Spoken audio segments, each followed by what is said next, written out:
Nagaaniif araarri Waaqayyo Abbaa isiniif haa ta'u dhaggeeffattoota koo har'as Waaqayyo nu gargaaree jennaan har'as sagalee Waaqayyoo isinii hiruudhaaf dhufeera. Yeroo darbe akkuma jalqabne egaa torban isaa sadaffaa yookaan kutaa sadaffaa gidiraasa guddaa keessa jirra. Gidiraasa guddaa ilaalaa jirra. Waa'ee gidiraasa guddaa kana xinnoo ishee hin bal'atasi xinnoo ishee walxaxaa waan ta'eefan sirriitti isinii ibsuu barbaada. Akkuma yeroo darbe jalqabne egaa gidiraasa guddaa keessa eenyuun ni dhufee biyya lafaa kanarratti immoo bineensichi sun eenyudha jennee waa'ee bineensicha galaana keessaa bahu xiqqoo haasofne galaana inni jedhu saba baay'eedha. Raajii sobaasa lafa keessaa bahu jedhu sun immoo lafti immoo inni sabadha. Saba gosa tokkodhaan waa'ee isaas sirriitti ibsuu qabna booda. Gidiraa isa guddaa kana garuu Daani'eel akkamitti akka nutti hime isin ibsuu barbaada har'a. Gidiraasa guddaa kana Daani'eel akkamitti akka nutti agarsiise sana isinii ibsuun barbaada. Sabaanyaaf subaa'ee yookaan akka afaan keenya torban 70ffaa Daani'eel maalii kan jedhu ilaalla. Torban 70ffaa Daani'eel yookaan sabaanyaaf subaa'een sun maanni torban 70? Torban inni jedhu waggaadha. Torban tokko waggaa tokkottidha Daani'eel kan inni raajii sana arge jechuudha. Simboolikaadha kuni fakkiidhaan agarsiise malee torban jedhu sun waggaadha. Waggaadha jechuudha. Kanaaf torban 70 jechuun torba baay'isuu 70. Torba baay'isuu 70 waggaa 490. Daani'eel biyya boojuu taa'ee kan inni arge bara dhumaa dubbata. Isa Yesuus ol buutamee hamma Yesuus ol buutamee isa booda gidiraa guddaan kun dhufee dhumni ta'utti haasa'a jechuudha. Waggaa 490 sun. Ishee kanan isinii ibsuu barbaada. Waggaan 490 sana akkamitti Daani'eel qoode? Daani'eel iddoo sadiitti qoode waggaata sana. Nuti immoo bal'isnee ilaalla jechuudha. Keessa galleessin barsiisuun barbaada ishee. Torban jalqabaa jedhee torba baay'isuu torba yookaan waggaa 49 ta'a. Torba naqa torba waggaa 49. Torban lammaffaan jedhe immoo torba naqa 62 jedha. Torba baay'isuu 62 waggaa 434 dhufti. Amma gaa waggaa 434 dhufa ida'uu 49 yeroo itti daanu immoo waggaa 483 dhufa. Amma gaa waggaa 490 xumuramuudhaaf torba qofaa tafa jechuudha. Inni kun immoo gidiraasa guddaa keessa gadaa jechuudha ni torbaa sun. Amma gaa waggaa 483 xumurameera. Amma kan eeggatamaa jiru waggaa torba. Gidiraa waggaa torba isa amma haasa'aa jiru kanadha. Mee torban inni jalqabaa kun maal jechuudha akka raajii Daani'eel boqonnaa 9 lakkoofsa 24-27tti dubbisaa. Raajii Daani'eel boqonnaa 9 lakkoofsa 24-27tti. Akkee dhagaa. Yeroo itti ijaarsi mandarichaa jalqabee kaasee waggaa si'a torba ta'aa jedhe. Ijaarsa mandarichaa jechuun sabni Israa'el yeroo sana boojuu jala jira biyya Baabiloon jira. Daani'eel ofiisaayyuu biyya Baabiloon jira. Biyya boojuu kee taa'eetu raajii kana arga waan ta'eef mul'ata kana arga.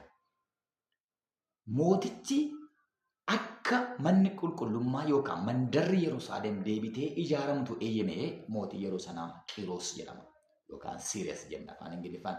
Mootichi Qiiros aangoo qabatee ijaarsi waldaa ijaarsi mandaratti Yerusaalem haa jalqabdu jedhee Nahimiyaa faatiif Izraa faatiif eeyyame. Eeyyama yeroo sana mooticharraa argatanii dhufan.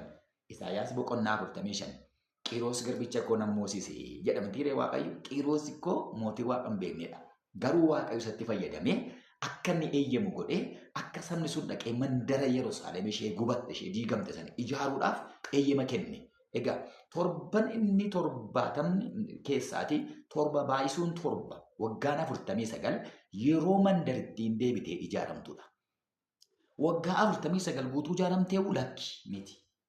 Waggaa 49 ijaarame miti. Akkasidha kunoolaa.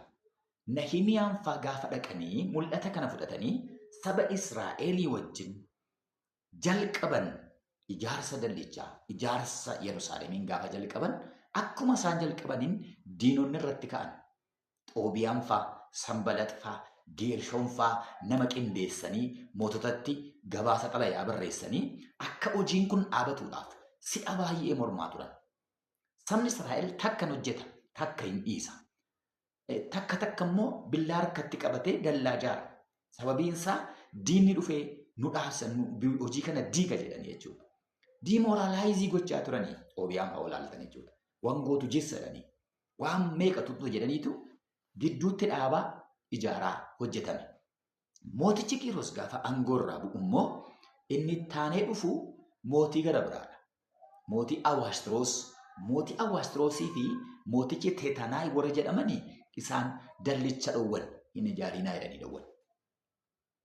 Kanaaf gaabbiin jiraa jechuudha. Gaabbiin jirutu ijaaranii gidduutti dhaaban. Dhumarratti mooticha Daariyoostu gaafa aangoo qabatu ammas deebi'ee eeyyame. Xalayaa mooticha Qiiros baasee dubbiseetu eeyyame jechuudha. Mootichi Daariyoos Meedooniif Faares keessaati. Isaan eeyyamaniitu egaa hamma dallichi mandarichi ijaaramutti waggaa meeqa ta'e? Waggaa 49 ta'e jechuudha. Subaayeen jalqabaa dhume jechuudha. Inni itti aanu mandarittiin ijaaramteetti. Mandarittiin ijaaramtee hamma masi'ichi dhufuutti torba si'a 62 ta'a jedhe. Torba baay'isuu 62 jechuun waggaa 434. Waggaa 434 hamma masi'iin dhufee mul'atuutti immoo kana ta'a. Mandarittiin ijaaramteetti. Subaayee lammaffaa Daani'el. Waggaa torba naqa 62. Torba naqa 62 yookaan waggaa 434 gaafa guutu Yesuus Kiristoos ilmoo harree irra taa'eetu Maatiyos 21 irratti yoo ilaaltan masi'ii ta'uusaa mul'ise. Inni dibamee moosifame mul'ate. Masi'iin Yerusaalemitti namoonni hundumtuu gadi ba'anii Hosaa'inaa maqaa Waaqayyootiin dhufu galateeffamaa jedhanii gaafa isaan dubbatan Yesuus masi'ii ta'uusaa kan of mul'ise yeroo kana jechuudha. Bara Yesuus of mul'ise sana subaa'een inni kun xumurama. Argitanii egaa. Achii booda immoo subaa'ee salaasa torba naqa 62 booddee inni dibamee moosifame immoo dhabamsiifamaa jedha. Ilaalaa gamma torba ida'uu 62 subaa'ee 69 irratti masi'iin dhabamsiifama. Inni dibamee moosifame sun hin dhabamsiifama yookaan immoo irratti duulanii isa fannisu jechuudha. Fannifamuu Yesuus Kiristoosiin subaa'een 69 xumurame. 49 ida'uu 434 walitti waggaa 483 ta'a. Argitanii gamma subaa'een Daani'el waggaa 490 yoo ta'e han xumurame ammaatti waggaa 483 dhumeera. Subaa'ee meeqa tafa? Tokko yookaan torban tokko yookaan immoo waggaa torbatu hafe jechuudha. 90 xumuramuuf addunyaan kun godhamuuf akka Daani'el irraa jetti waggaa 7 tafe egaa. Argitanii Yesuus Kiristoos isa 69ffaatti fannifame. Namoonni tokko subaa'een Daani'el xumurameera gaafa mootichi Neeroo ka'u Neeroon antiikiraayistiidha akka jedhaa turan kaleessanitti meera. Miti garuu. Neeroo akkan jenneef Neeroon bulchiinsa addunyaa hundumaa tokko godheera. 66 fayyadameera. Yesuus immoo dhufeera. Kunooti. Yesuus edda dhufee waldaan ol butamteedha kan jalqabu. Maaliif Daani'el sirriitti nuu kaa'eera kan. Saba koo akkasii galuun barbaada. Egaa Yesuus Kiristoos fannifameera. Maaliif waggaan torba ture? Maaliif waggaan torba hin xumuramne namoota gaaffii jettaniif? Anis bara dheeraa kun gaaffii koo ture. Maaliif daariitti xumuramuu dide? Amma yoona maaliif taa'e? Maaltu gidduu gala? Waggaa torbattiin akka hin xumuramne maaltu godhe kan jedhu ishee kana kaasan jiru. Galanni Waaqayyoof haa ta'u. Subaa'ee 70ffaan akka hin xumuramneef barri haaraan tokko bara Daani'el jedhaa dhokate. Bara Daani'eliif raajonni hin raanye tokko gidduu gale dhufe. Barri gidduu gale kun bara Ormootaa yookaan bara waldaa kiristaanaa jedhame waamama. Waldaa kiristaanaa yeroo darbe isinitti meeraa waa'ee isaa haasa'aa turre. Barri waldaa kiristaanaa Subaa'ee 69 70 gidduu dhufee galee jechuudha. Torban 69 Daani'eliif isa xumuraa 70 gidduu kan gale bara Ayzaboota yookaan bara Ormoonni fayyan bara waldaa kiristaanaa. Argitanii? Kun immoo akkeedha. Efesoon boqonnaa 3:5 yoo dubbisne akkeedha. Dhoksaan kun dhaloota darbaniif hin ifne ittiin mul'ifamne jedha Phaawulos. Dhoksaadha kun. Fayyuun keenya dhoksaadha. Dhoksaa Waaqayyooti. Raajonni kan agarre Qolaasaayis 1:24. Ormoonni akka fayyaniif dhoksaan kun dhufe. Waaqayyo dhoksaa kana gidduu kaa'e. Bara waldaa kiristaanaa gidduu gashee Waaqayyo. Waldaan kiristaanaa gaafa gidduu galu Ormoonni fayyine jechuudha. Warri saba Waaqayyoon taane fayyine jechuudha. Yohaannis Wangeela Yohaannis boqonnaa 1:12 gara saba isaa dhufe. Isaanis hin simanne hamma isa simataniif ijoollee Waaqayyoo haa ta'aniif aboo isaanii kenne jedhamtee nuyi gara keenya dhufe. Phaawulos immoo ati inni akka ejersa diidaa jedha. Damee isatti jiru yuun qusanne ati immoo of hin jajin jedhamtee nuti ejersa diidaati warra Ormoota. Ejersa sanatu dhufee ejersa diidaa sanatu dhufeetu damichatti dhufee maxxane. Graafting siistamiidhaan nuti dhufnee Yesuusitti maxxanne. Inni gala tiraansippilaantii jedhamti. Bakkeedhaa dhufneetu itti nu maxxanse ofitti nu maxxanse kan isaan godhate malee nuti Ormoota saba Waaqayyoon turre. Egaa nuuf jedhee dhoksaan kun eegamaa ture.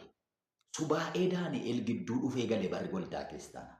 Barri koo innarraa. Barri nuti arraa lafarraa qabnu Ormoonni akka fayyaniif sabni addunyaa guutuun akka fayyuudhaaf barri waldaa kiristaanaa dhufee gidduu seenee jira. Amma gaa barri waldaa kiristaanaa gaafa xumuramu raapchar yookaan ol butamsi gaafa ta'u immediately subaa'een Daani'el jalqaba jechuun 70ffaan. Jalqaba jechuudha. 70ffaan gaafa jalqabu immoo hedhe Daani'el. Gidiraasa guddaadha. Saba isaa wajjin isa dibame sanarratti saba isaa irratti ka'u. Ani masiiidha jedhee dhufa. Amma immoo gaanni sobaa sun bara 70ffaarratti yookaan subaa'ee isa dhumaa isa eeggatamaa jiru.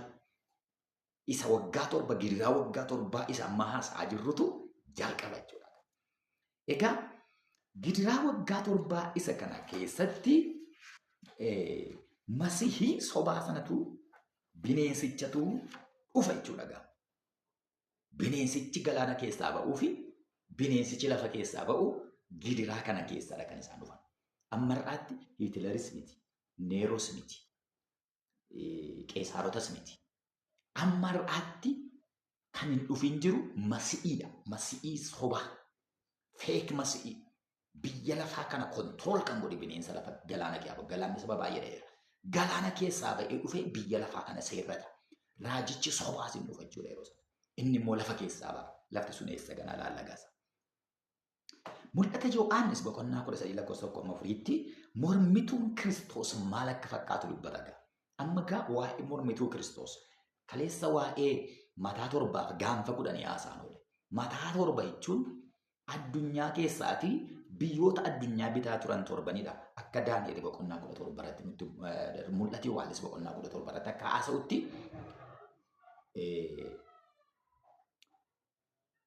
bineensichi tulloota 7 irra taa'ee isaan immoo 5 kufaniiru. Tokko amma jira. Tokko immoo hin kaane. Yeroo qabu yeroo xinnoof tura. Tokko immoo 8ffaadha. Inni immoo warra duraa kee ture. Deebi'ee ka'a. Rukuttaan du'aan isa ga'ee madaa'ee fayya. Eenyundi? Biyyoonni sun Gibxiidha. Achirra jiru waan ta'eef biyyi isheen 5 kufteetti inni jedhu Gibxi ishee jalqabaati addunyaa kan seerratti. Ittaanee Sooriyaadha. Ittaanee Baabiloon, Meedoonii Faareesi, inni 5ffaan Giriik. Inni amma jiru inni jedhu immoo yeroo Yohaannis mul'ata isaa arge amma jira inni jedhe immoo Roomaadha. Roomaa booddee immoo tokko immoo 7ffaan immoo ka'a inni immoo xinnoo tura. Baay'een turu. Yeroo xinnoo immoo inni jedhe immoo Weestarni Roomaadha. Roomaan iddoo lamatti cettee. Weestarni Roomaan sun immoo yeroo muraasa bushan addunyaa kana. Roomaan inni tokko Roomaa Istarnii waggaa 1000 ol bushaniiru. Warri kun garuu waggaa muraasa waggaa 200 wayii bushanii waggaa muraasa xinnoo turu inni jedhe kana jechuudha. Lakkoofsi Waaqayyoo lakkoofsi namaa tokko miti. Kanaafi inni 8ffaan immoo hin kaane yeroo ka'ummoo warra duraa kee dura ture amma isatu ka'aa'edha. Madaa'eera. Garuu hunduun hin barbadoofu. Ilaalaa. Biyyi kun eenyu? Inni madaa'ee fayyeessu eenyu? Namoonni baay'een akka quba qabanitti akkuma kaleessa yeroo darbe jedhe sana Roomaan hin barbadoofne gargar caccabde malee. Hin barbadoofne hin duune. Madaa'ee inni jedhu caccabee isa jedhutti fudhatu. Anis kanatti waliin gala. Roomaa keessaa ka'a. Innis Kaatolik Roomaadhaa laata nama jechisiisa jechuudha. Namni sammuu qabu bira ga'uu danda'a waan jedheef xiinxalaanidha kana malee daayirekti biyya akkasii keessaa ka'a hin jedhu Antiikiraastiin. Kan biraan immoo Baabiloonitti quba qabu. Baabiloon deebitee kaati kan jedhamu. Maqaa ishee duriidhaan kaati. Waa'ee Baabiloon isinitti mul'ata. Baabiloon akkaataan isheen distiraaktii taate namoonni baay'een hin ibsani. Namoonni tokko tokko akka jedhanitti tasuma dhabamte jedhu. Yeroo sana bishaantu liqimse ta'ee, abiddatu gube ta'ee, Baabiloon guddittiin yeroo sana tasuma barbadooftee badde. Duuteetti jechuudha yeroo sana. Hin jirtu amma ishee. Hin jirtu. Biyya Baagdaad irraati kiloomeetirii 59 akkam fagaattee argamti Baagdaad irraati. Iraan jechuudha. Naannoo Iraan akkanadha biyyi Baabiloon sun. Mootichi Saadaam Huseen Baabilooniin deebisee ni ijaare yetuu yaaduudhaaf fannifame. Baabilooniin deebisnee kaasan. Biyya Efraaxis irratti jechuudha. Naannoo sanatti Baabilooniin kaasa. Baabiloontu ka'amoo Roomaa keessaa ka'amoo moo biyya Ameerikaa guddaa kanadha moo biyyoota Awurooppaa keessaa ka'amoo Raashiyaadha moo Chaayinaadha moo Antiikiraastiin eessaa ka'a? Hin beeknu. Waaqayyoof dhiifna kana. Garuu akkaataa xiinxala namoota baay'eetti Baabiloontu ka'a yookaan immoo Roomaatu rivaayivii ta'ee ka'a kan jedhu jira jechuudha. Galanni Waaqayyoodhaaf haa ta'u. Egaa bineensi galaana keessaa gaafa ba'u kun bineensa gaafa jennu namadha saba ko. Bineensi sun namadha malee bineensa leencaa yookaan immoo qeerransa nama nyaatu jechuudha. Bineensi inni jedhu sun nama bineensa qabu, nama bineensummaa, nama namaa yaanne, nama akka bineensaa, nama gorra'u, nama dhiiga namaa dhugudha. Nama Waaqayyoon mormu ani waaqa ofiin jiru bineensa inni wangeelli jedhu. Egaa Daani'eel akka jedhe Daani'eel akka jedhe ammas Daani'eelitti sin deebisa. Waggaa tokkoof bara lamaaf walakkaadhaaf bineensichi afaan tolee dhufa. Waggaa 7 sana iddoo lamatti qoonnee ilaalla. Waggaan 3 walakkaan inni jalqabaa yerootti Masiihiin kun Kiristoosiin fakkaatudha. Yerootti Masiihichi Yesuusiin fakkaatudha. Waggaan 7 walakkaan isaa inni dhuma. Waggaa 3 walakkaan iddoo xumurameetti bineensummaan isaa gadi ba'a. Yeroon itti nama qalan yeroo sana. Yeroon itti eekkamsi waaqarraa garroobu yeroo sana. Yeroon itti 66 hojiirra oolu yeroo sana. Yeroon itti dhuga baatonni lamaan dhufan yeroo sana. Argitanii yeroon gidiraa inni guddaan waggaa 3 walakkaa isa dhumaati. Isa jalqabaa garuu waaquma fakkaatee dhufa. Afaanuma dhadhaa dibatee dhufa mootichi. Mootichi addunyaa bulchu kun. Karaa biraa namoonni akka jedhanitti gaanfonni 10 fi mataan 7 suni namoonni eeruu baay'ee kaa'u. Tokko New World Order yookaan qajeelcha addunyaa haaraa kan jedhan jiru. Qajeelcha addunyaa haaraa. Qajeelchi addunyaa haaraan qoqqoodama biyyootallee biyyoota 10 qoodaniiru. Namoonni baay'een jechuudha. Sammuun namootaa baay'ee fagaateera ammaa. Bakka namoonni qajeelcha addunyaa haaraa qoqqoodanii addunyaan kun yeroo sana akkasitti bultii mootiin tokko immoo ka'a jedhaniiru. Asuma irratti waan sanatti Doonaald Tiraamp yeroo filatame amma yeroo filatame filannoo isaarratti this is the end of election. Kun elekshinii sanumaati waan ta'eef filadhaa jira. Kana booda Antiikiraastii dhufaa jechuu isaati.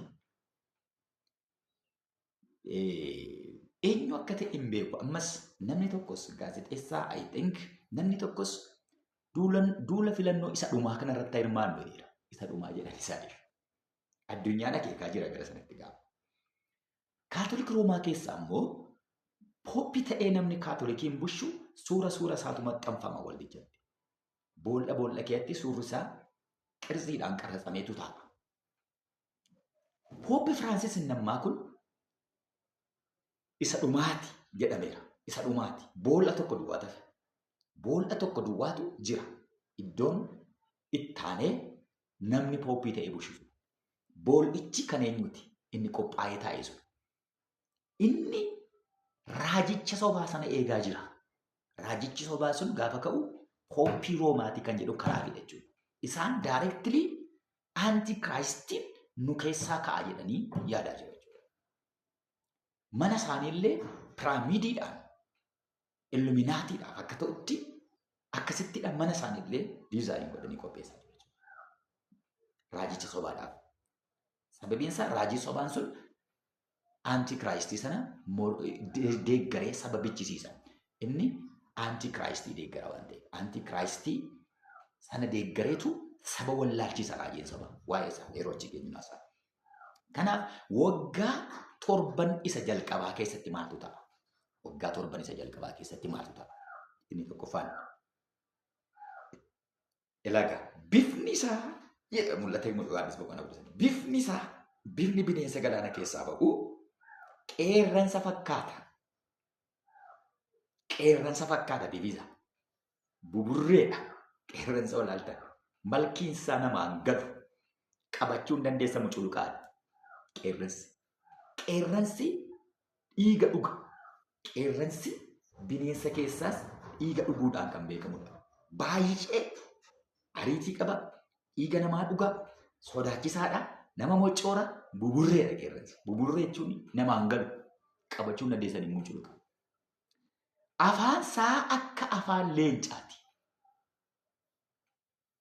Argitanii? Afaan isaa akka maaliiti? Akka afaan leencaati. Yesuus Kiristoos leencicha gosa Yihudaati. Mul'ata Yohaannis keessatti, mul'ata Yohaannis boqonnaa 5 leencichi gosa Yihudaa keessaa ka'e mo'eera. Leenca fakkaata jechuun afaan isaa leenca jechuun akka Yesuusitti dubbata jechuudha. Karaa bira ani waaqa ofiin jedha. Ani mootiidha ofiin jedha. Ana malee hin jiru ofiin jedha. Yesuusiin fakkaatee dhufa. Afaan laafee dhufa. Mo'aa mo'attootaa hundumaa ta'ee dhufa. Miilli isaa amaaketa fakkaata jedhedha. Mul'ata Yohaannis. Amaaketa fakkaata. Mul'ata Yohaannis boqonnaa 13 tokko kaasanii olaatan. Amaakenni ispiidiidha. Baay'ee si'aayina guddaa qaba. Ariitii guddaa qaba jechuudha.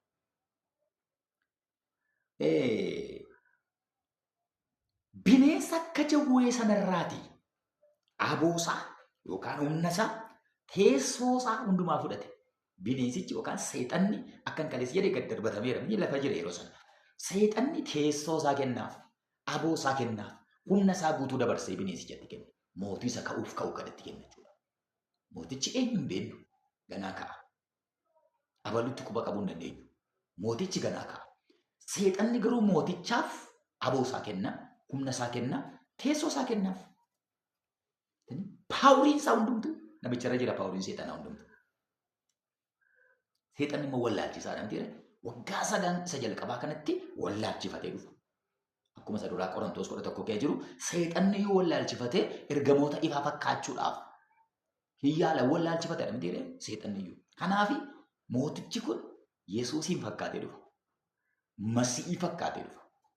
Nama fayyisu fakkaatee dhufa. Mootii waaqaaf lama fakkaatee dhufa. Ani masiihicha isin eeggattan jechaa dhufa jechuudha. Afaan tolaa dhufa. Dimokiraasii haasaa dhufa. Waan hundumaa fuulfiil gochaa dhufa. Lola hambisaa, wal jibbuu hambisaa, nagaa lallabaa dhufaa. Waliin isaan beekamu gaafa dhufa jechuudha. Diinummaan isaa kan gadi ba'u waggaa 3 walakkaa isa dhumaarratti jechuudha. Diinummaan isaa kan gadi ba'u. Mataan isaa 7 keessaa tokko hamma du'aatti madaa'ee ture jedha. Yesuus madaa'eera miti. Yesuus madaa isaa agarsiiseera Toomaasitti. Akkuma Yesuus ilaanatu sinii madaa'e kan jedhudha kun immoo. Madaa isaa namatti agarsiifata. Madaa'ee ture hamma du'aatti. Hamma du'aatti madaa'ee ture. Sababa kanaaf sababa deebi'eef biyyi lafaa hundumtuu dinqifata nama kana. Ati isa du'aa ka'eedha. Ati masiihiidha lakkaa jedhee biyyi lafaa hundumtuu isa duukaa fiiga bakka. Galanni Waaqayyoof haa ta'u. Isa booddee jedha. Afaan Waaqayyoon arrabsutu kennamaaf jedha. Haan waaqayyo farroosti kennamaaf. Ji'a 42 yookaan walakkaa waggaa 7 kana gochuun hin kennamaaf. Eenyummaa isaa isa dhugaa gadi baasa dhumarratti. Galanni waaqayyoof haa ta'u. Waa'ee 66 kaasu. Kanaaf akkuma waaqayyo nama mallatteessu isaanis hin mallatteeffatu gaama. Bineensi lafa keessaa ba'e maalidha? Bineensi lafa keessaa ba'e lafa inni jedhu maali? Inni kun raajii sobaati. Bineensota lama jira. Bineensa galaana keessaa ba'e antikiraayistii mormituu Kiristoos. Bineensa lafa keessaa ba'e raajii sobduu anti hooli ispiriit jennee isa kana. Yookaan immoo mormituu hafuura qulqulluuti inni kun immoo. Bineensi lafa keessaa ba'e kun immoo maal ni ga'a? Inni immoo bineensi lafa keessaa ba'e kun immoo jedhamu gaanfa lama qaba. Akka hoolaa gaanfa lama qaba. Gaanfa hoolaa qaban immoo hoolaa fakkaatan immoo hoolaa fakkaata gaanfa lama qaba. Bifni isaa hoolaa fakkaata garuu gaanfa lama qaba. Gaafi lamaan kun poolitikaa fi amantii geggeessa jechuudha. Raajiidha waan ta'eef amantii geggeessa. Siyaasaan immoo mooticha tumsa jechuudha. Karaa siyaasaa mootii tumsa. Karaa amantii immoo amantii geggeessa jechuudha. Raajii sobaati. Gitanii kun tokkoffaa siyaasa kontirool godha. Lammaffaa riiliijinii biyya lafaarra jiru kontirool godha. Kun raajiin sobaa kun immoo hoolaa fakkaatan jedhu immoo Kiristoosiin fakkaatee dhufannis. Hafuura qulqulluu fakkaatee dhufannis. Nama hunquuquu gaafa dubbatunis. Namoonni isa dinqisiifatu. Gaafa inni haasa'u afaansaa keessaati. Namoonni akka dammaatti afaansaa kee aduu dha'u. Sanni haasa'u gala. Raajii sobaati waan ta'eef waan hundumaa sobee waliin makee sitti hima. Akka hin beekne si godha. Ilaali gala. Dinqiin hojjetu immoo ilaala. Dinqiin hamman abidda waaqarraa buusuttuu milikkita godhaa jedha. Hamma abidda waaqarraa buusuu danda'utti milikkita godha. Dinqiin miraakilii godha. Namni hundumtuu nama waaqa ajab raajii piroofeetii keenya akka namni jedhuuf milikkita hundumaa gochuun isaa kennameera. Milikkita keessa ba'ee jechuudha namni kun. Milikkita keessa ba'ee suuraa bineensichaa dubbachiisa jedha. Maaloo na dhagaaga. Suuraa bineensichaa mana qulqullummaa keetti maxxansu namni mana isaatti maxxanfata. Suuraa bineensaa kanatti lubbuu godha. Lubbuu godhee fakkii dubbachiisee namootaan fakkiin kun waaqaa itti sagadaa jedha. Egaa suuraa dubbachiisuun kun maanni lubbuutti gochuun kun footootti lubbuu godhamoo maanni kan jedhu kun sammuu barbaada. Amma yeroo kana artificial intelligence beektu yoo ta'e suuraa Minilik isa waggaa 100 darbe du'eeyyuu yeroo darbe dubbachiisaniiru. Suuraa isaa dubbachiisaniiru. Artificial intelligence dhaan hin danda'amu. Teknooloojiin sanatti dhufeera. Suuraa dubbachiisuutti dhufaniiru waan ta'eef. Kanaaf fakkii dubbachiisan jedhu kun tarii teknooloojii artificial intelligence ta'uu danda'a. Yookaan immoo lubbumatti deebisuu danda'a. Miraakilii hin yaadamne hojjeta waan ta'eef. Anti hooli ispiriitiin kun. Egaa sadan tokkummaa waaqayyoo sirii tiriniitii hoolii tiriniitii sadii jira. Abbaa, Ilma, Hafuura qulqulluu akkuma jedhu. Evil tiriniitii yookaan immoo devil tiriniitiin sadiitu jira. Seexana jawwicha. Anti faazar, anti waaqayyo, anti gaad. Isa waaqayyoon mormee fincilee gad darbatame seexana. Bineensicha galaana keessaa ba'e anti Christ. Kiristoos isa sobaa mormituu Kiristoos. Inni sadaffaan anti holy spirit raajii sobaa. Kanaaf sirii tiriniitii qabu seexanni isa jechuudha yeroo sana. Seexana, bineensicha, mooticha, raajii sobduu sana. Sadan isaanii kun sirii tiriniitii jedhamanii harka wal qabatanii hojjetu akka waaqayyo abbaa waaqayyo ilmaa hafuura qulqulluu jennu jechuudha. Galanni isaaf haa ta'u.